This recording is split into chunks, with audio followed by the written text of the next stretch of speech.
Check it. It's a beautiful day, and I wanted to come your way just to say hi and to say I hope you have a great day on today. I want you to be positive, be strong, be effective, be courageous, be who you would be if you were not told no. If the word no never existed, how would you be? How would you approach your issues and your worries and your concerns, and how would you even have any? Huh? I want you to have a great day on today, no matter what comes your way.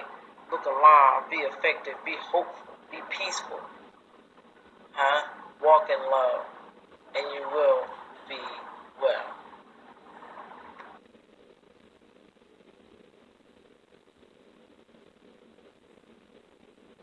What up, y'all? Just wanted to begin with something that should be familiar, or that will become familiar. 11 pages in a day. We're in the book of Thomas.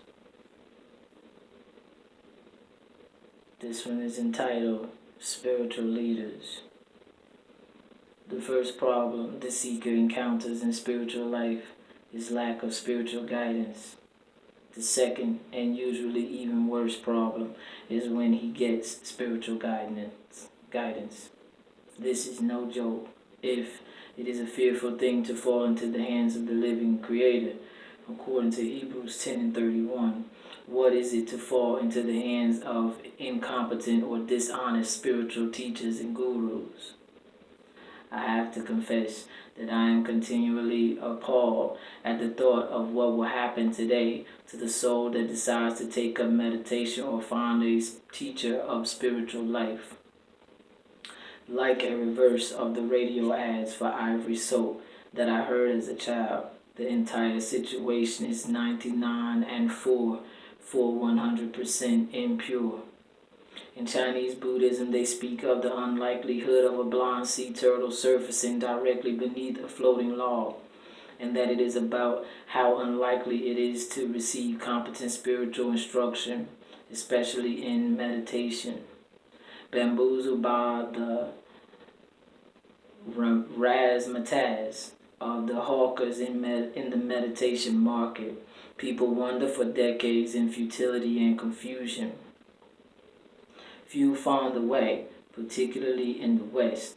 Not that those who travel east manage much better.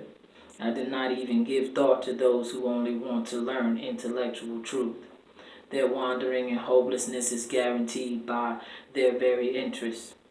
That is why Sri Krishna tells Arjuna in the Gita 6 and 44 that a person who simply inquires about yoga goes beyond the scriptures.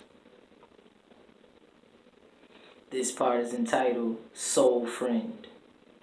In medieval Europe, the expression soul friend was used for a spiritual advisor. How much better is this than the teacher-master expressions common today? For they imply a control and dependency that can only produce a spiritual pathology on both sides.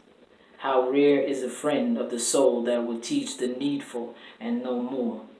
It is only the incompetent teacher that keeps the student enthralled in a personality code that substitutes for the spiritual development and experience the teacher's instructions cannot lead to. My beloved friend Swami Sivananda would advise a disciple to live with him only a few months and then go and attain something for himself, and not to turn Sivananda into some kind of private deity to be adored and served to the neglect of the disciple's progress. Swami was also insistent about this. In the May 2000 issue of The Vision, their magazine, the following words from one of his letters appeared on page 294. You cannot defy the fact that those who attach themselves to the person of a guru did not rise up to the guru's stature. The spiritual heroes are those who, through the contact of a saint, get inner awakening, and by standing alone, develop divine perfection. You know a plant beneath the shade of a big tree does not flourish. A short stay in the service of a saint is admittedly helpful for the disciple's spiritual progress. whereas a long continued company of the Guru is far from helpful and elevating. This has been Ramda's experience since our ashram came into existence. Now, it's getting really good, y'all. This is basically saying that you don't have to have this spiritual God, as in giving all of your dependence to them. Now, it's not to say that you shouldn't have spiritual teachers. It is to say that you are to utilize them and to apply what they give you in order to be the best person that you're supposed to be.